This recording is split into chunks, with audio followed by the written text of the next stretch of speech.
My name is Elle, and I'm a transgender woman talking about the witch trials of JK Rowling. I've been kind of dreading talking about JK Rowling on this podcast for a while. It's been on my list, and I'm tired. I'm tired in general. Like, I had a long day. My kids were home sick from school. I have a lot of homework to do. I have a full day tomorrow with clients and just all kinds of stuff. So I'm tired, and I'm tired of this conversation. As I talked about in previous episodes, with vulnerability, with visibility comes some degree of scrutiny, for better or for worse. And I feel like that I'm like sort of over being visible. And I would like to just like live my life without being reminded that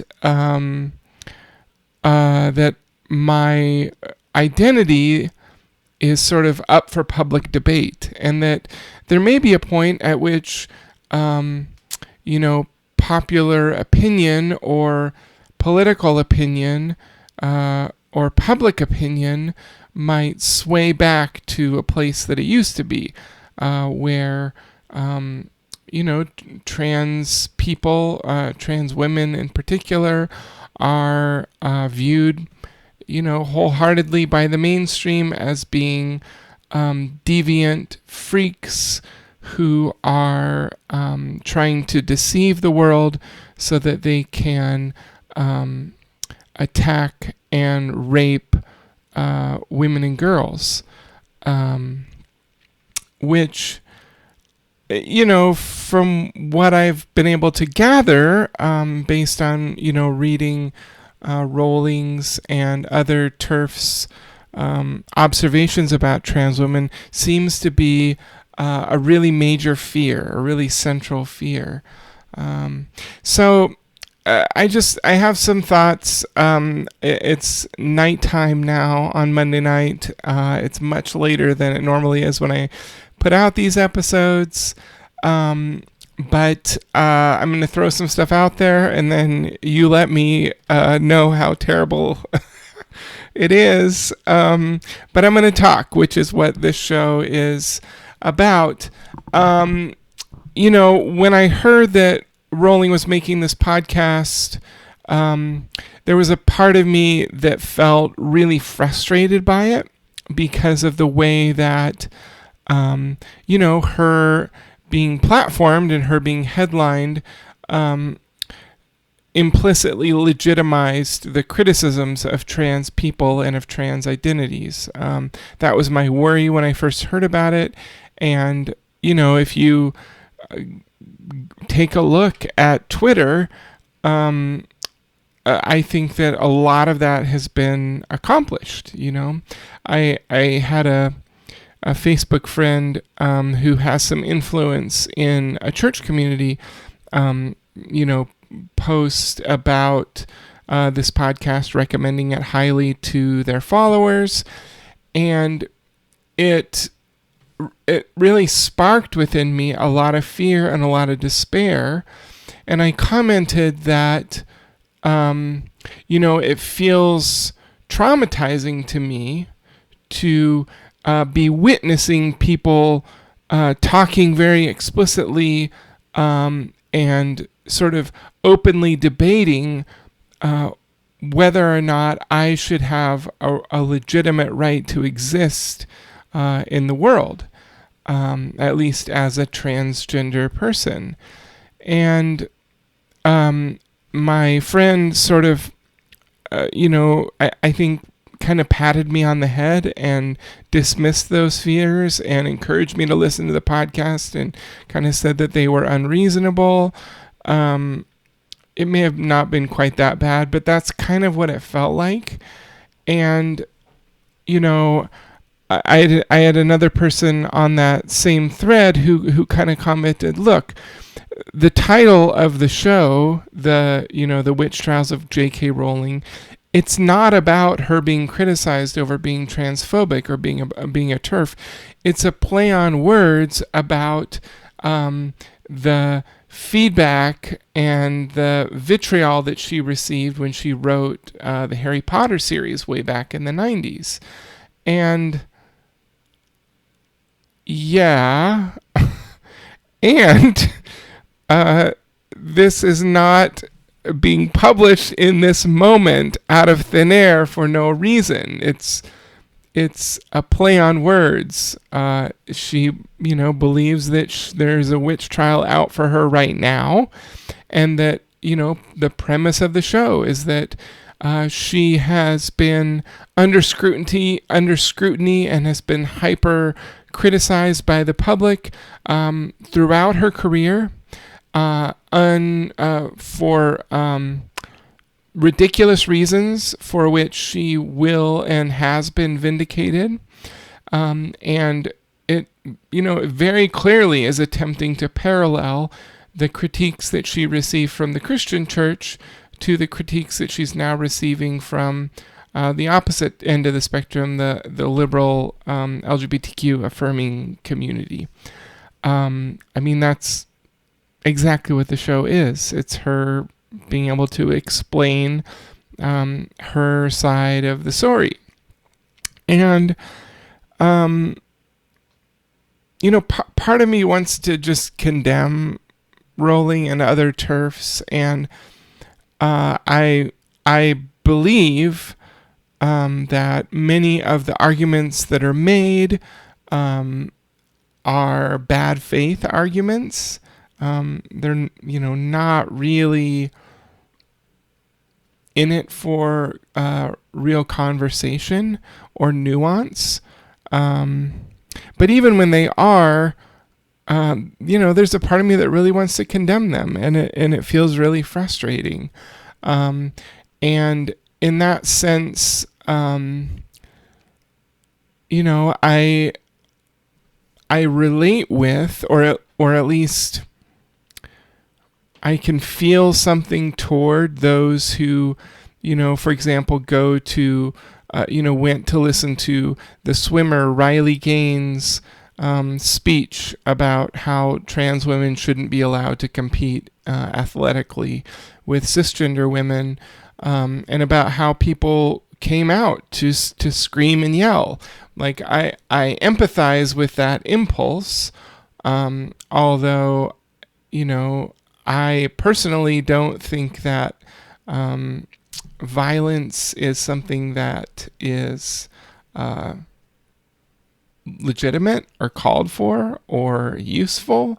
I really think that a nonviolent way is the best way for accomplishing that which we need. I'm also not really an activist type, but I do empathize with the internal feeling that animates those folks screaming her down and sort of yelling at her in such a way that, at least I saw one video where she was fleeing out the hallway, and likewise the folks who yell down JK Rowling online. Even as much as I don't condone or agree with or think it's useful to give death threats or whatever else the fuck people are doing, I feel, though, for that impulse. Part of me wants to just condemn these folks that don't see us as valid or don't see us as legitimate in any way. And when I hear their frantic screeds that are trying to warn the world of the dangers of transgender women, it makes me feel really, really angry, because it's full of projection and stereotype, and it's not based in reality at all. And yet, at the same time, it feels like the possibility and even the reality of policy, public policy, whether it be, policies at schools or in businesses or medicine or on the governmental level or whatever, are actively being created in some states because of this kind of rhetoric. And it just makes me feel crazy. So there's another part that comes up as well, though, that is sort of like, I don't know if it's like my therapist part, but there's a part of me that also understands and wishes to understand and to have compassion for the fears of TERF folks. Now, I do feel like I said, I feel like some of what is going around is bad faith, but I also feel like I can see and hear, real experiences of pain that have led folks to a position where they feel threatened. And, I think that longing for one's suffering to be validated and to be seen and to be heard and to be rectified and to see society shift because of it is valid. Like, it makes sense to have those impulses. And because we live in a misogynist culture, because we live in a society that hierarchically places men, and specifically white men, at the peak of that pinnacle, there's a lot of suffering that happens to all sorts of different women. Probably every single woman and girl who's ever lived has suffered misogyny in their life to one degree or another, and some to really, really horrifying degrees, maybe even the vast majority to horrifying degrees. And I think that it's normal and valid for people to fear that trauma might be repeated. And I also resonate even with the impulse to compare suffering, if that's where the conversation goes, to sort of want to see validated or not, or to try to push back against the erasure of the lived experience that people have gone through. And so, insofar as TERF ideology and the ideology that JK Rowling sometimes or frequently has used, I can understand where it might be coming from because of that deep well of pain.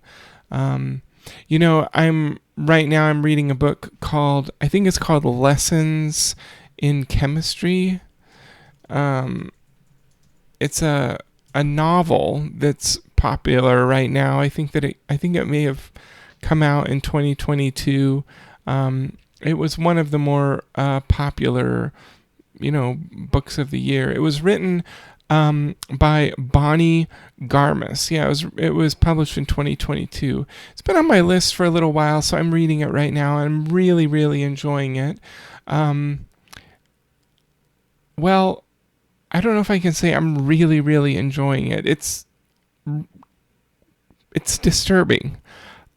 It's a novel about a scientist, this chemist woman who lived in the 1950s, and about what life was like for her as a woman, as a scientist, as a single person, as a single mom.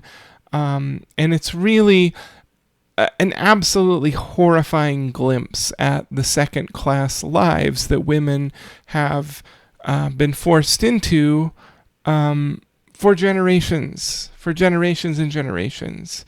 And it's striking because of how true and how real the story is, and about how recent that culture and that milieu, I guess maybe even 1960s, that milieu was. It's not that long ago. And it's really, really horrifying. The misogyny, the sexism, the sexual assault, the sexual harassment, the assumption that women are incapable, the assumption that women need men in order to guide and take care of them, the assumption that women can't make it in the world without men. It's a lot. And, JK Rowling, I don't know if she was alive in the 60s, but, I don't really know how old she is.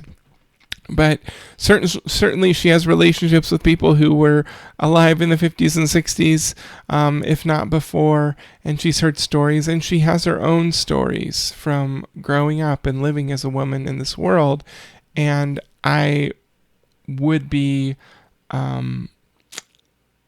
shocked to know that, or to find out that there wasn't similar kinds of trauma and awful, terrible, misogynist treatment of her as a woman.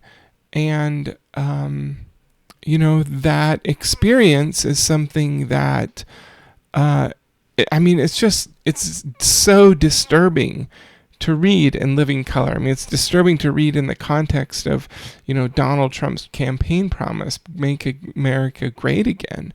It's essentially a promise to go back to that fucking time when, it was really, really great for white men and pretty much fucking shit for everyone else, including first women, or maybe not, maybe I don't know who comes first on the list, but there's a lot of people that have been royally shit on for many, many generations, including women as a category. And that is what the promise is, that we can go back to this, golden time where, men are back up at the top.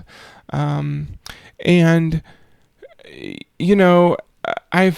I've been reading the book, I've been thinking frequently about the suffering that women have gone through the generations. And, I was born in the early 80s, so the world had shifted in a lot of ways, but I still grew up in a highly misogynist culture and society, with a lot of those cultural assumptions still in place. And I grew up treated and with everyone around me believing that I was a boy and that I was a man. And so there were a lot of ways in which I was spared from that kind of misogyny. Now, I don't think that the experience of male privilege for a closeted transgender woman is the same as a cisgender man. It's different, but I do think that being able to pass as a man gave me a lot of privilege, and one of those was actually very striking, in that I was able to be ordained. I was a Christian pastor for many years, and I became ordained, and my denomination, the Seventh-day Adventist Church, does not ordain women. And so I was able to be ordained because I was presenting as a man, because I was living a lie, and that lie afforded me privilege. And I don't know, sometimes I wonder, just, I don't know, like sometimes the way that trans people talk about our realities, it's complex. But I had colleagues and friends and other women who were not able to be ordained because they were women, and I was, and that is profoundly fucked. I actually, at the time, in part because I knew I was trans, because I knew I was a woman, because I knew that I identified with the women that I worked with, when it was time for me to actually get ordained, I had some conversations with some of my women friends, and asked, or some of my women colleagues who were also at least in my tradition, women were able to be pastors, they just weren't able to be ordained, which is like incredibly demeaning. And so I actually asked them and said, what what should I do? I don't feel right about getting ordained. I don't feel right, essentially, about stepping into this privilege that you cannot have and that you are qualified for. And at least for one of them, was far more qualified than I was to be ordained. And both of them said, please get ordained. We need folks like you who are in favor of equality and egalitarianism in the church to be ordained, to have that authority. So please, take our blessing and be ordained. And so I did.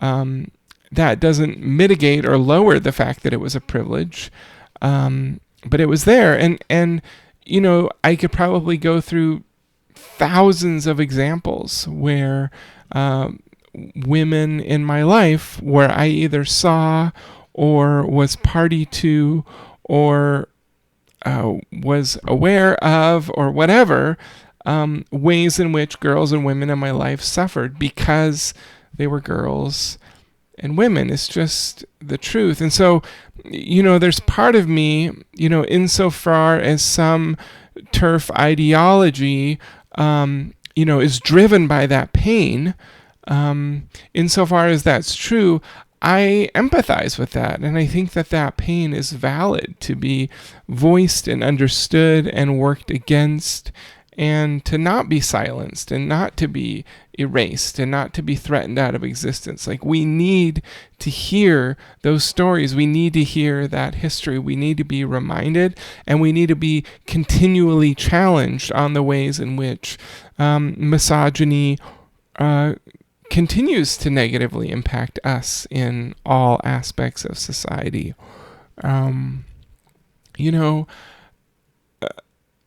Unfortunately,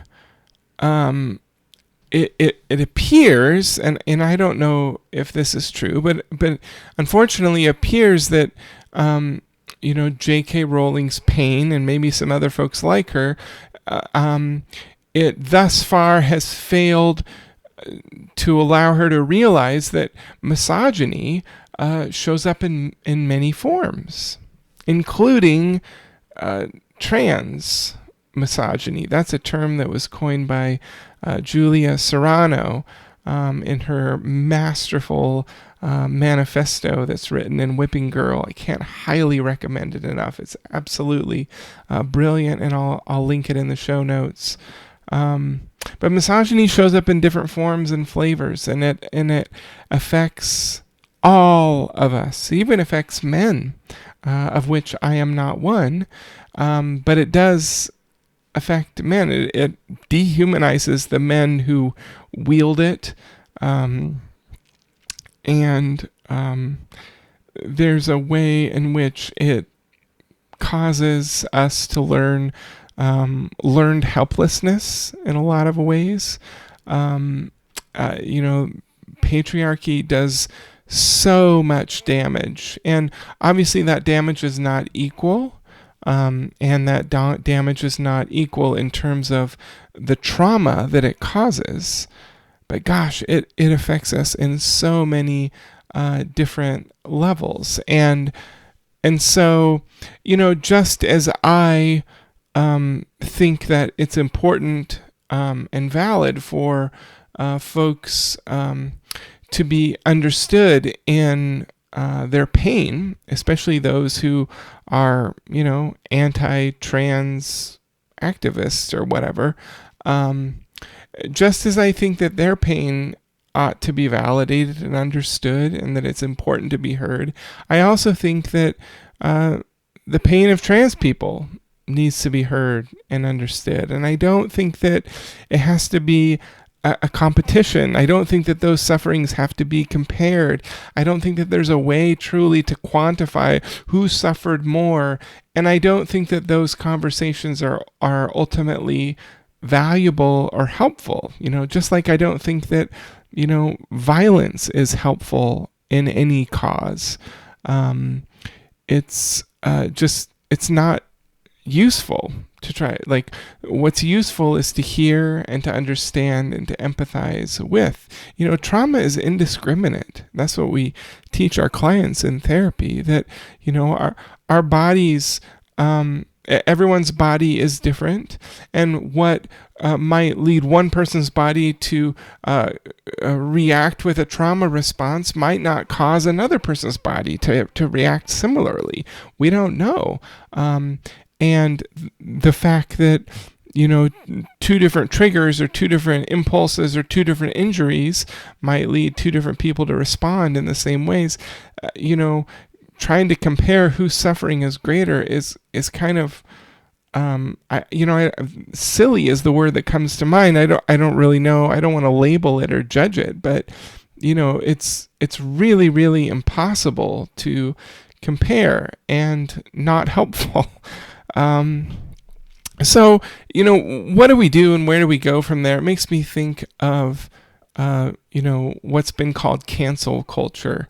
And, to be honest, I have tended to avoid JK Rowling's work as she's become more and more vociferously outspoken against transgender people and the so-called, gender ideology. I feel bad. I feel icky. I feel just not good partaking in that. I don't want to support or validate that. It's part of the reason why I haven't listened to this fucking podcast, The Witch Trials of JK Rowling, and I really don't plan to, and I'm not going to link it in my show notes. I don't want to benefit her or that way of thinking, because it harms me and it harms my family and it harms the life that we're trying to live. And I don't want to be on trial as some kind of creep or criminal or person who's trying to deceive. I don't want to feel like I'm on trial, and I just want to be like respected and seen for me. I want to be believed, which, like, honestly, these kind of fucking accusations that JK Rowling and other TERFs are throwing around, it leads me to feel even more like a woman. It leads me to feel like I'm taking part in this, lake of suffering that women before me have taken part in. God, like, how many fucking women through history have not been believed?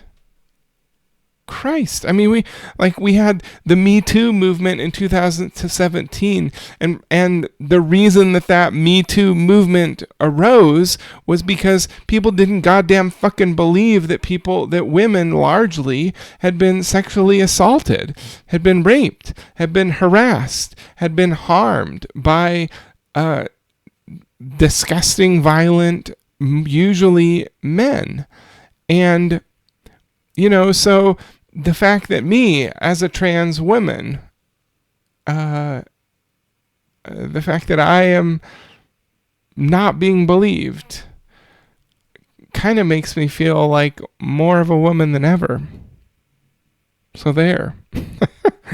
But I struggle a little bit with kind of that cancel culture idea, because there is this like little bit of an essence of like purity in it, and it has this flavor that reminds me of religious fundamentalism.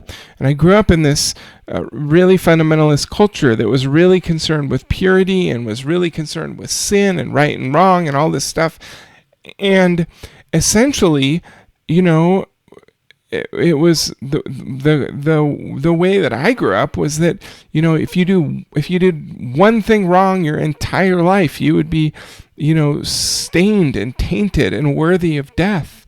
And I remember just over the years, like obsessing about things that I did wrong, or, being tempted to do this or that, or to overeat, or to drink, or to whatever. And, I remember when I was in high school, one Friday night after a church program. See, I grew up in a church that kept Sabbath, kind of like a little bit like Jewish people do, sort of, but it was like a Christian version of that. And so from Friday night sundown until Saturday night sundown, it was Sabbath, and we weren't supposed to do, like go to the store. We weren't supposed to watch TV, all these different things. We went to church on Saturday instead of Sunday, whatever. Anyway, one Friday night after the religious program got over at my school, I really wanted to go to Taco Bell to get a burrito, and I had this huge internal debate, and I had so much guilt over going to Taco Bell on a Friday night, and it was because of this sense of purity. Like, I wanted to keep my streak going, and like, I don't go to Chick-fil-A because of their homophobic stance, and I don't buy Goya brand products because of the way that they supported Donald Trump and his presidency. There's certain local restaurants in Redlands that I don't go to because of the way that they handled the pandemic.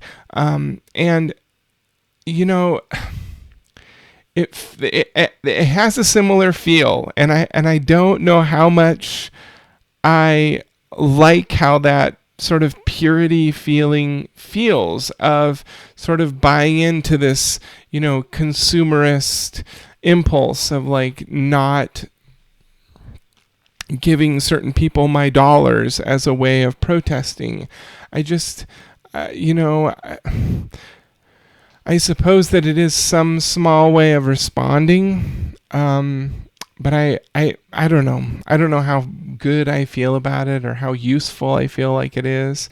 And like on Twitter, I feel like I'm in over my head. So I don't really know what the hell to do. It just feels overwhelming. And maybe you can relate. Like I don't know what to do. I'm not super quick with words all the time.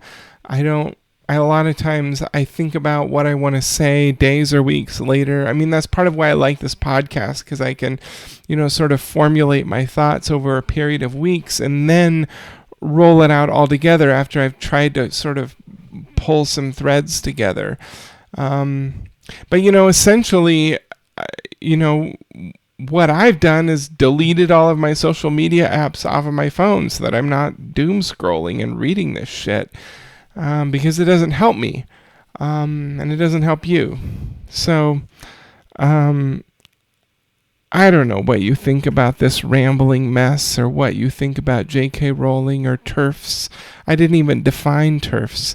Trans Exclusionary Radical Feminists. It's this narrow strain, and God willing it will stay narrow.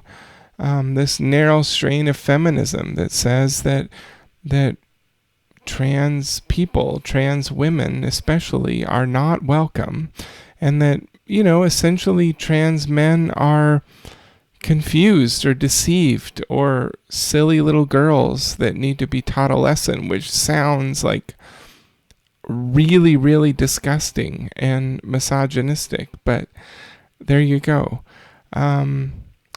Anyway, I don't know if any of this has been helpful. It kind of feels helpful to me because I've kind of been able to rant and vent a little bit. But I hope that your evening and week goes well. Thanks so much for listening to the program. My name is Elle, as always, and I'm a transgender woman talking. We'll see you later.